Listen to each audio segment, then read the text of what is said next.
So we've talked about a few different kinds of headaches. Dehydration headaches, allergy headaches, detoxification headaches. Now let's talk about the ones that are more mechanical in origin.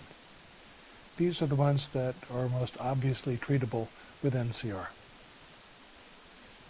Well, the most obvious head trauma is getting hit in the head.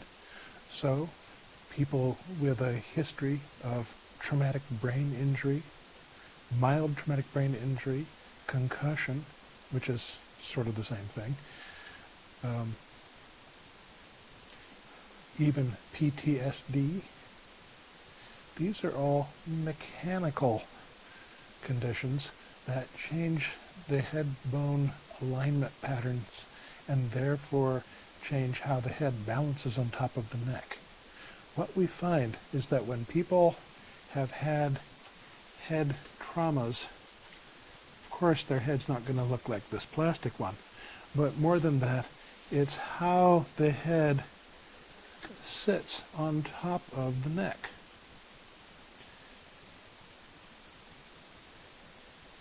I've mentioned elsewhere, and I'll tell you again, that the head balances on top of the neck rather like a teeter-totter. So where this black base is on this skull, this plastic skull, is where the top bone in the neck, the first cervical vertebrae it'll be called, or the atlas at other times. The atlas contacts the head in two areas on each side of where the big hole comes out the base of the skull. Now, when we're in medical courses, we call it the foramen magnum, which makes it sound much more impressive. But it really is, a foraмен's a hole and magnum is big. So it's just the big hole. The big hole is where the brain turns into the spinal cord. So the first bone of the neck sits just beneath that conversion point, and there is a big ring shape in the middle of the vertebrae where the spinal cord goes through that hole.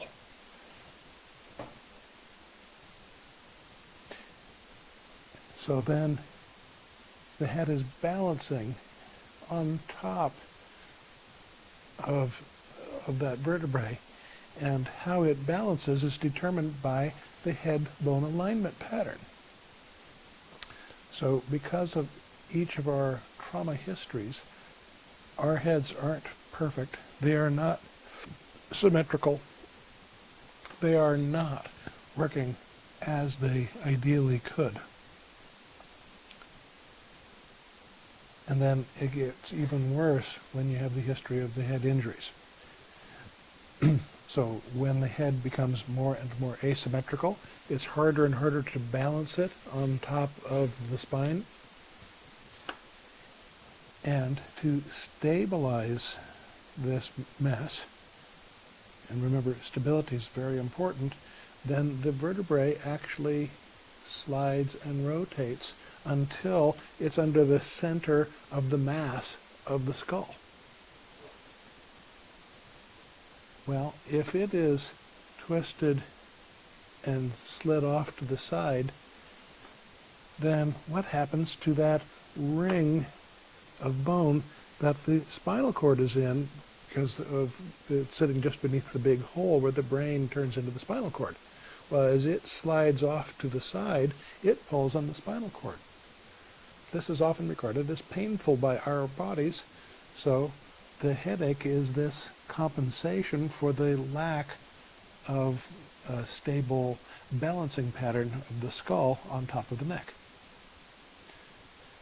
So when people have a headache, when they have a manipulation of the top vertebrae in the neck, if they get, a good massage where the muscles in the head and neck area are released, sometimes that will actually give them relief from the headache,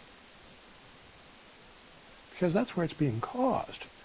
But nonetheless, moving the neck bones or releasing the neck muscles is an allopathic symptom relieving kind of treatment, but it does help. So if that kind of thing can provide relief, then we know that doing the kind of work that will last and accumulate, like NCR, is very well indicated. So if you have headaches and they kind of started up or got much worse after a head trauma injury, or experiencing a horrible situation, as is in PTSD. I'm going to do a PTSD video, so I'll explain why there. Or even if you've had very many teeth, if you had teeth pulled, even one, but more likely if you had your wisdom teeth pulled and or your bicuspids pulled and your face collapses, then you triggered your headaches. Once again, that's a mechanical creation of your headache. So blows to the head, extractions, significant other dental work. So if after your bite has been stable, maybe not ideal, but stable for a number of years without headaches, then if you get new dental work and you've created headaches, then there is a problem with the way your skull structure shifted from getting the dental work.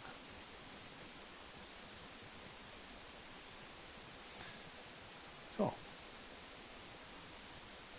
what should we do in case of histories of traumatic brain injury, PTSD, dental extractions, or other head trauma events? This can be athletic injuries, sports injuries, people who have suffered from accidents, falls, beatings. All of these kinds of incidents create structural changes, and if the structural changes are associated with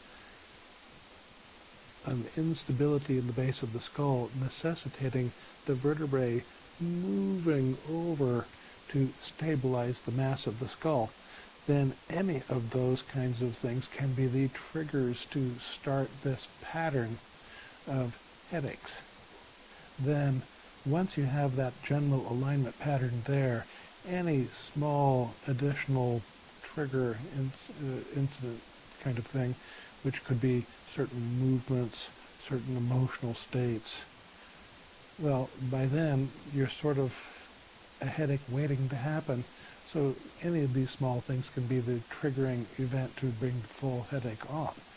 But if you undergo NCR examination, we will find that tilt and rotation of the occipital bone, so that we'll know that by simply leveling the occipital bone and getting rid of that rotation, that will stop this compensation to create stability where the upper bones in the neck slide off the midline.